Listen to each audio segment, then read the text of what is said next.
Hello and welcome back to another breaking news update. My name is Jimmy Boyd and you are watching Boyd News. I want to thank you so much for tuning in today. I have some breaking news coming out here for you and I want to bring you an update regarding to yesterday's video. I spoke about David Cameron. He's UK's foreign secretary and he was speaking to Vladimir Zelensky in Ukraine. He made a visit to Kiev just a couple days ago, and while he was there, they were discussing this war, and he told Ukraine's President Vladimir Zelensky that if they wanted to use British Storm Shadow missiles to strike targets inside of Russian territory, that they would be able to do that. So he gave them the green light to strike Russian territory. Now, I'm not talking about the Donbass, the annexed regions, Crimea. I'm talking strictly Russian territory, okay, on their land. So he gave them the green light to do so, right?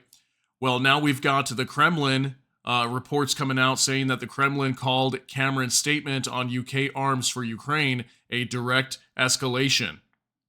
Now, I feel like we've been seeing this slow boiling of the frog effect when it comes to this war.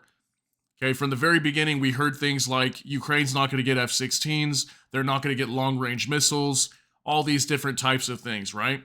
And then as the war dragged on, they got longer range missiles. They've got the ATACMS now. They can go like 300 kilometers, I believe, when before. I think they only went up to about 165 kilometers, I believe. I could be wrong on the numbers, but something like that. And, now they're getting F-16s. They're getting a lot of weaponry that they weren't able to get towards the beginning of this war. And there's just been this slow, at least in my opinion, this slow like boiling of the frog effect where there's been more and more escalation. And they do this, I feel like they do it slowly to, so that way Russia's response is not so aggressive right off the bat. Now, we're going to talk a little bit about this. I've got some more information to go over here with you. We have a report on Reuters. Okay, so let's talk about this. So it says Kremlin calls Cameron's statement on UK arms for Ukraine a direct escalation. This is him right here visiting in Kiev, I believe, or Lviv, because I know he visited both of those cities. He also went to, when he was in Lviv, he planted like a tree or something for UK or for himself, I believe, as like a symbol of him helping out the country, basically. So they let him plant a tree there in Lviv. So it says here, the Kremlin called the British Foreign Secretary David Cameron's statement that Ukraine could use British weapons against targets inside Russia if it wanted to a direct and dangerous escalation of tensions around the conflict. Cameron promised £3 billion of annual military aid for Ukraine for as long as it takes on Thursday, adding that London had no objection to its weapons being used inside Russia. And this is what he said. Ukraine has that right, just as Russia is striking inside Ukraine. You can quite understand why Ukraine feels the need to make sure it's defending itself, Cameron told Reuters during a visit to Kiev. Russia has in recent weeks pummeled Ukrainian energy infrastructure with missile and drone strikes. Cameron's comments put Britain in a more hawkish position towards Russia, at least publicly, than the United States, which stipulates that any weapons it supplies to Ukraine should only be used within Ukraine's internationally recognized borders rather than against targets inside Russia itself. So see, that's where it's a really big issue here is that, so yeah, as far as we know, the U.S. has been telling them, you can't use these inside of Russia, but you can use them in Crimea or maybe in the Donetsk region, some of these annexed regions that are by the West recognized as Ukrainian territory, but actually striking Russian territory. The U.S. is not okay with that, at least from what we've seen. Aside from these drone strikes, which as far as I know, the U.S. shouldn't be supplying them those drones, but we know that the U.K. and some other countries are doing so. So yeah, this is pretty big news because this is like the first step to telling Ukraine to now start using all these weapons, and not only British weapons. This could move to other weapons. Maybe eventually the U.S. could start allowing this, and then now we've got a full-fledged war with Ukraine being used as a proxy, now striking targets inside of Russia.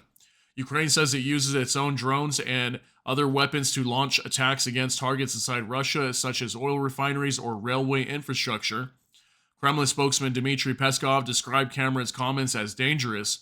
This is a direct escalation of tension around the Ukrainian conflict, which could potentially pose a danger to European security, to the entire European security architecture, he said.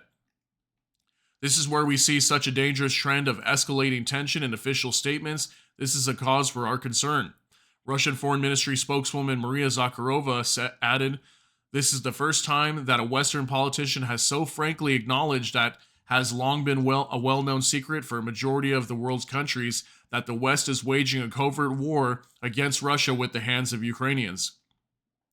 Russia would respond if Ukraine launched strikes against Russian territory with British weapons," she added. "How irresponsible and callous do you have to be not realize what such statements lead to, especially with regard to countries with nuclear weapons?" Zakharova told a briefing.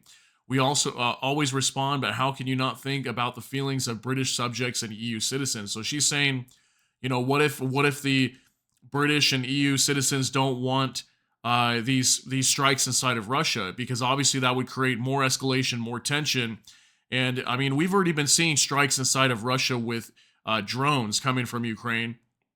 And as far as I know, Ukraine's not producing all these drones themselves. There's probably a lot of parts and everything that's coming from the West.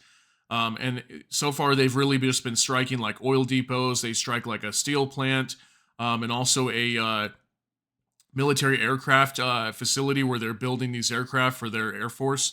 So I don't know. I guess it would depend on what they're using these Storm Shadow missiles for. But I mean, I could just see, even if they just use them on the oil depots, it would definitely cause a lot more damage than just simply the drones that they've been using. So this is going to get very interesting as time goes on. It's going to be it for the article here.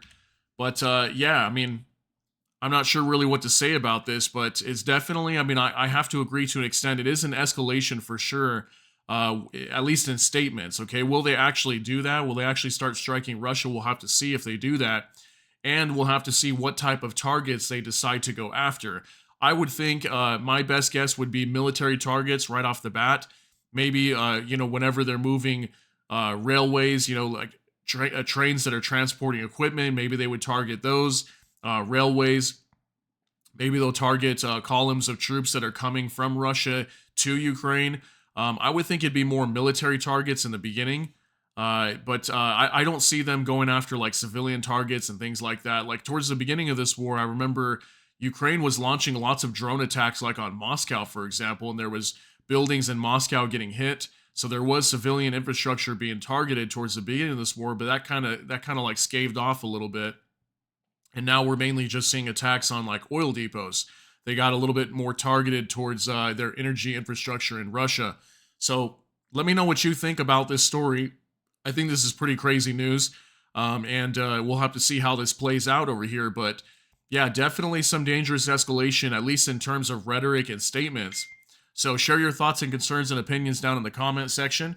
If you got something out of this update, please smash that like button. Also, if you enjoy my content, please consider subscribing down below. Hit the notification bell. That way YouTube can notify you. And with that, I hope you all have a great day. Everybody take care and God bless, and we'll see you in the next one.